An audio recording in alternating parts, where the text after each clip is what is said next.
story just before this passage that I think is very profound, but also very difficult to deal with.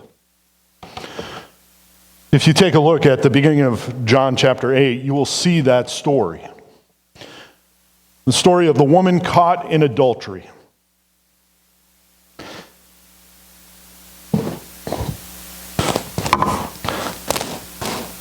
I struggle with this story for a couple of very specific reasons. I struggle with it, number one, because how was she caught?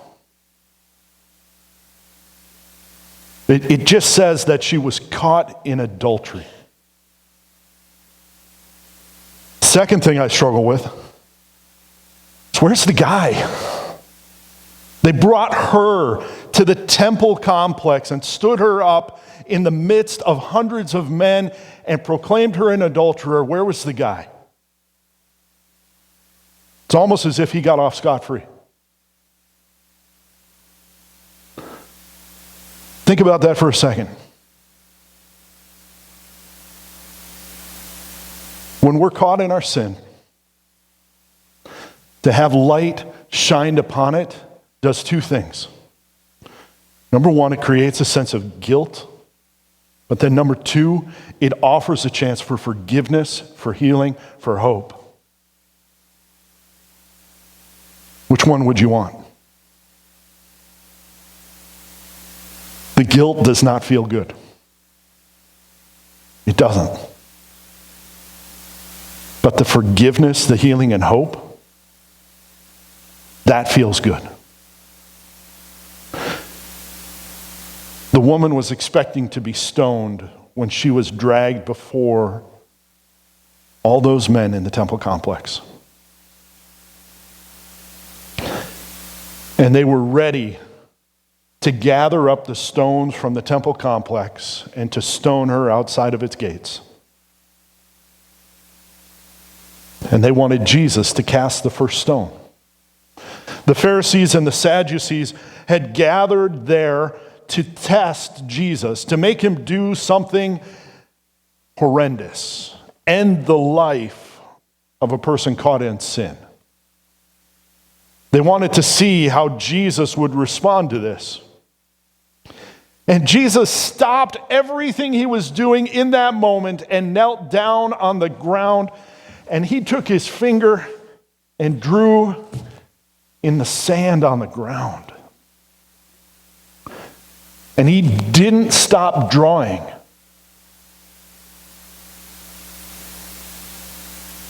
What was Jesus writing? Have you ever thought about that? What did he write in the ground? Some argue that Jesus was writing out the sins that everybody in that crowd committed the night before, when that woman was in adultery. Some argued that Jesus sat down and wrote down the 10 Commandments right in the ground, right there. That he drew them out. 10 Commandments? That doesn't take too long. I think Jesus just started writing. And they kept looking at him, and they would see what he was writing in the ground. And something happened to them.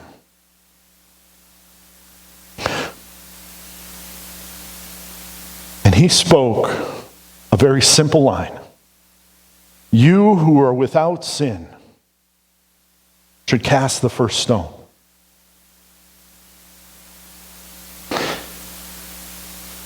And he went back to writing,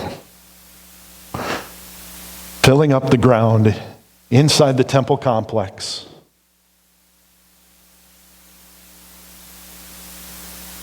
And then all of a sudden, everyone was gone. There was no one left. He speaks and he says, "Woman, where are they? Did no one condemn you?"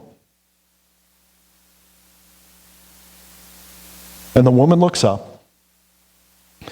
She speaks very simply.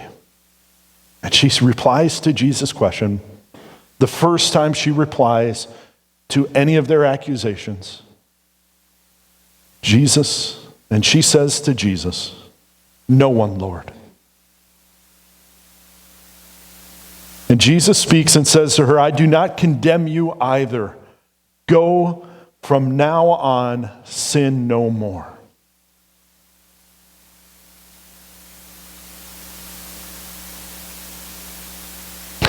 Jesus shines light into dark places. Jesus takes his light and shines it upon the sins of people.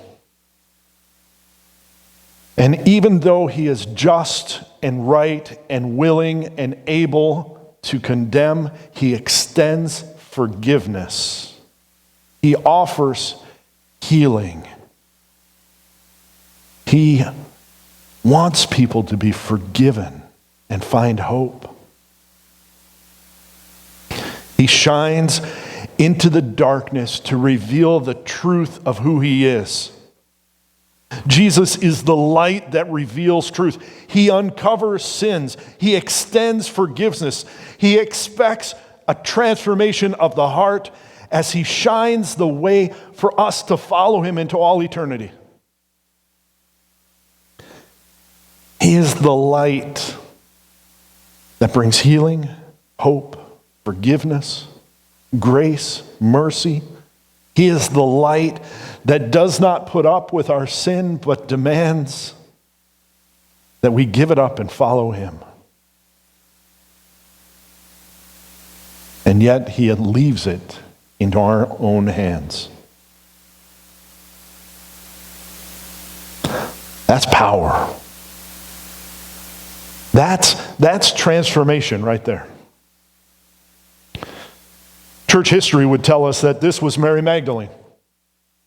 Church history would argue that the woman named here, caught in adultery, had chosen to follow Jesus the rest of her life.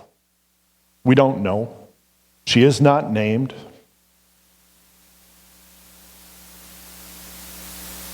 But what would you do if given a death sentence and given forgiveness? Would you change your life or continue in your sin? I imagine that as Jesus shone into her life, that everything changed for her. And she was able to find healing and hope. And that she was able to follow Jesus all the days of her life. When Jesus says, "I am the light of the world," he is proclaiming to everyone there that he is God. And that God's light is shining into this world so that we cannot help but see who God is. He proclaims very clearly this same statement in Greek that Jesus used in Hebrew, that God used in Hebrew to proclaim who he was. He says, "I am."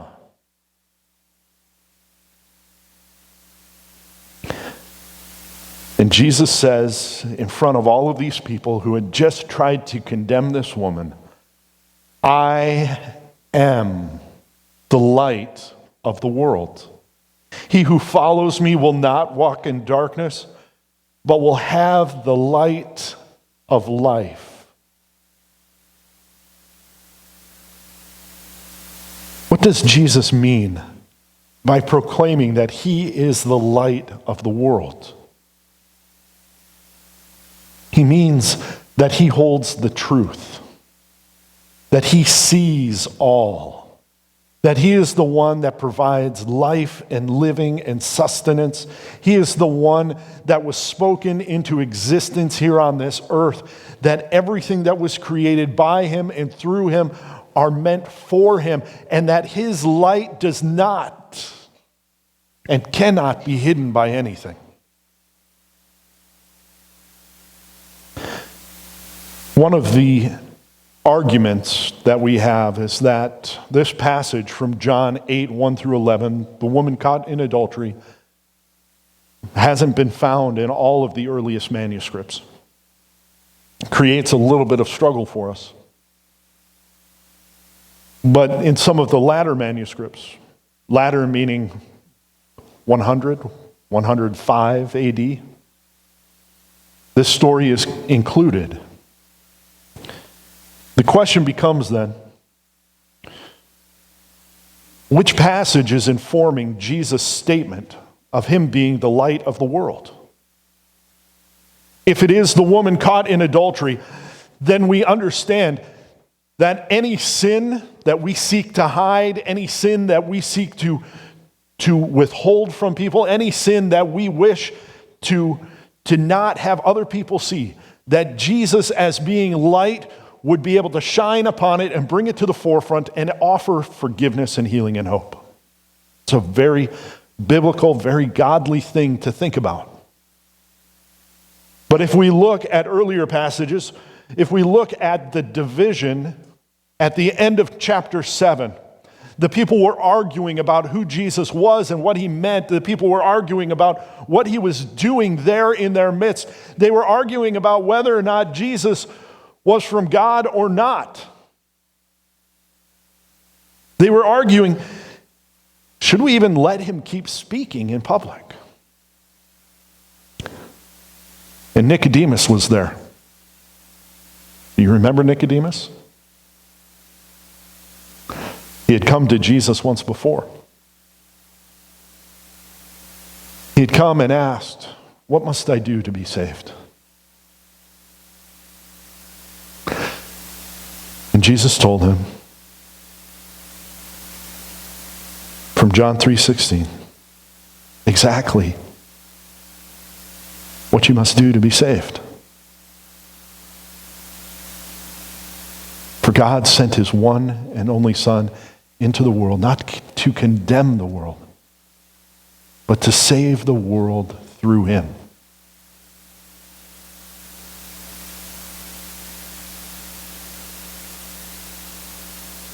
That is powerful. That is transformative. And now, just a few chapters later, Nicodemus is standing in the midst of the Sanhedrin, in the midst of the Pharisees, and he is telling them exactly what to do about Jesus. If he is from God,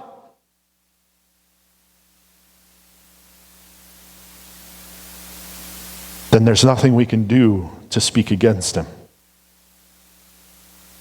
But if he isn't, let God judge him. He said, wait and allow the light to shine upon Jesus' statements. Allow God to speak.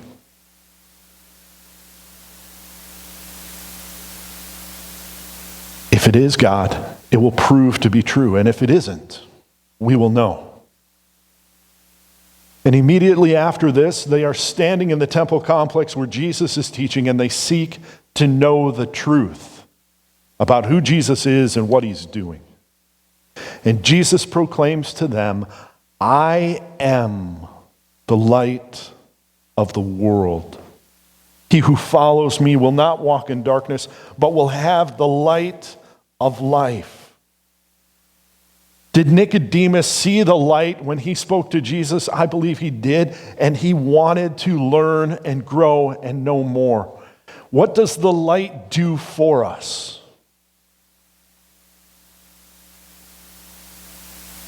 Many times, I enjoy helping my friends look for their deer. I enjoy going with them and tracking deer in the middle of the night and thinking about exactly why they missed the shot. That being said, I've missed quite a few shots myself. But one of my most favorite memories is helping a friend hunt the biggest buck that he had ever seen through the middle of the woods in the middle of the night. The wind was blowing 40 miles per hour. The moon was full, and yet it was still snowing because it was that cold. And as I stood in this little grove on this little pond with the brushes all around me, everything slowed down in that instance. And the snow fell gently at my feet. And I could see every snowflake because of the brightness of the moon. In the darkest corners of the wilderness, the forest, there was still light. God's light cannot be stopped. It cannot be hidden. It cannot be covered. God's light reveals the truth of who He is. God's light reveals brokenness. It reveals those areas that we need healing and hope. It reveals those areas of our lives where we need Him to be at work. Light is one of those things that does amazing things for our bodies as well. It brings health to us. Jesus' light brings healing and health and relationship. Jesus' light grants life because you can't grow a plant without light. And if you do, it goes searching for the light. The light points the way in the darkness. No matter how dark it is, our eyes seek out the light, that we can see exactly where we're going and exactly what we're doing. And it reveals to us the way that we should go and how we should continue in our faith. And Jesus proclaims this testimony about Himself, that I am the light of the world. You will have the light of life if you follow me. Jesus' testimony builds faith within us. Jesus' testimony brings out the truth of who God is and what God has done and what God is doing. Jesus' truth pushes us to see God for who He is and what He's done. And as followers of His, we reflect His light like the moon reflects the light of the sun, so that no matter where we go, people can see Jesus. Jesus' testimony challenges the way the Pharisees think about what they're doing and how they're moving and acting. In verses 13 through 18, we read, "So the Pharisees said to Him, 'You are testifying about yourself. Your testimony is not true.' Jesus answered and said to them, 'Even if I testify about myself, my testimony is true. For I know where I came from and where I am going, but you do not know where I came from or where I am going. You judge according to the flesh. I am not judging anyone, but if I do judge, my judgment is true, for I am not alone in it, but I and the Father who sent me. Even in your law, it has been written that the testimony of two men is true. I am he who testifies about myself, and the Father who sent me testifies about me.'" Jesus reveals the truth of who He is and what God is doing. You see, Jesus' testimony reveals to us a little bit more about who He is and what His plan is. We're still early in the Gospel of John, and we don't know all the final details yet. John is writing this gospel to be able to communicate the other stories of Jesus, and he creates this pattern that allows people to see Jesus for who He is right at the beginning and at the end. And he builds an understanding of Jesus throughout the entire gospel to help us understand the truth a little bit more, to allow that light of Jesus to shine all the more brighter. And here He is proclaiming in front of the entire Sanhedrin and the Pharisees about who He is, and they didn't believe Him. They wanted to argue that what He was saying wasn't true. They went into the minutia, into the details. They looked for a way to get Him off of what He was talking about, to discredit Him, to discredit the things that He was talking about. They were looking for a way to stop Him from talking.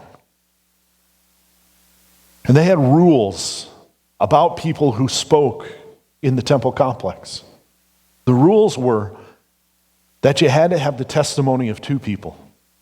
You had to have two people that were willing to support you about what you were talking about. You had to have two witnesses to what you were learning, and they wanted Jesus to be quiet because he did not have two people next to him. Jesus did not turn to his disciples and say, "These are the people who believe in me." Instead, he went to the ultimate authority. He spoke to all the people there. He proclaimed to them, "I have been sent by God. He is my Father, and he is the one who brings truth." I testify about myself, and my testimony is true because my Father has sent me to you, and he testifies about me. He proclaimed this from a position of authority, and speaking from authority, he is able to proclaim himself as God. And the Sanhedrin and the Pharisees didn't want to accept that. They didn't want to see the truth. They didn't want that truth to change them. They didn't want that light to continue to blind them because it upset their entire world. If his testimony is true, then it changes everything about who we are and everything about what we're doing. It changes everything about how we act within the world.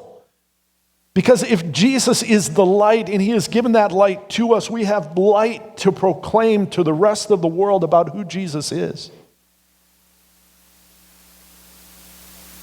If the Father affirms Jesus' testimony, we understand again and again and again that the light that Jesus brought changed everything for everyone. Jesus reveals the plan of the Father to us. And the Father has sent Jesus into the world to bring truth where there was confusion, to bring hope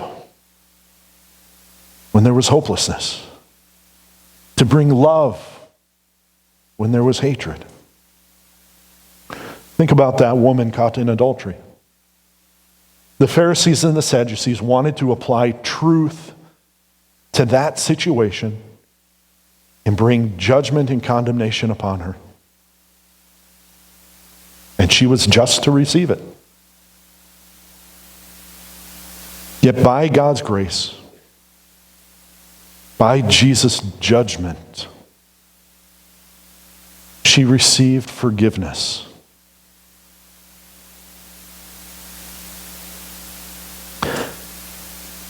If Jesus' judgment is true, we understand that there is justice and there is grace and mercy that can be both given by God and distributed by him. As followers of his, we want more grace and mercy than anything. But we also have to understand that there is justice and judgment that is coming. And that is a difficult place to rest in. Because if Jesus is revealing the truth about the situation,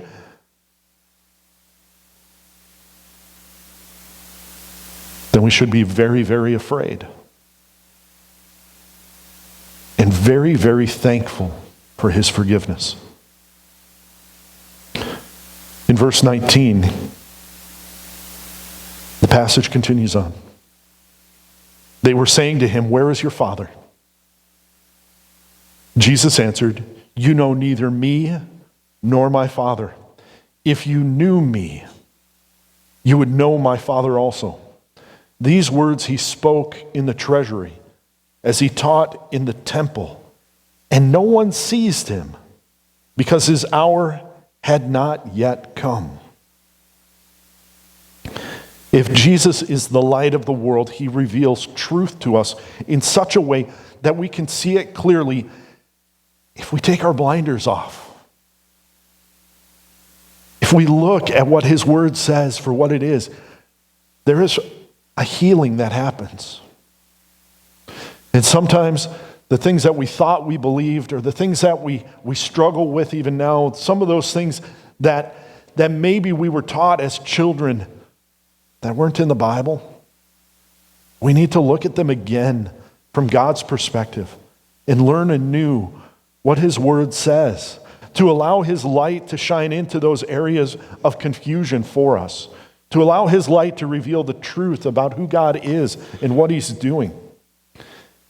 The Pharisees asked Jesus, "Where is your Father? We want to meet Him." Can you imagine that?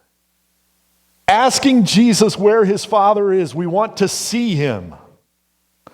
They were asking to see God the Father above, and they didn't realize it. And they were proclaiming themselves that they had not seen Him. That truth should change everything for us. Because if we want to see Jesus, we need to see the Father in heaven as well. They were looking for the typical answers in the typical places. They were seeking a physical testimony, but Jesus was revealing the truth and the spiritual answers that they needed to hear. And He proclaimed to them, "You do not know me, and you do not know my Father in heaven." Do you see the judgment now? They should have known the truth, but they don't. They should have known what was right and what was wrong, but they struggled to see it. Within our world, people struggle to see and to recognize the spiritual because we live in a very temporal world. People don't know what they're missing out on because they've hidden their eyes from what the truth is. And they've sought to fill their life with things that would fill them up and hide them from what they're experiencing themselves. People don't see who Jesus is because they don't want to allow that light into their life because they may have to change.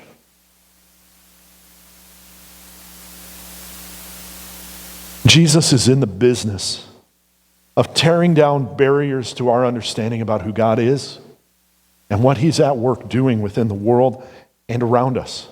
Jesus is in the business of allowing truth to shine in places where we've built walls to keep it out. And He brings us to a point of recognizing our need for Him. That's a hard place to be in. It's a hard place to rest because we don't want to rely upon things outside of ourselves. So Jesus brings us to a point of full dependence upon Him.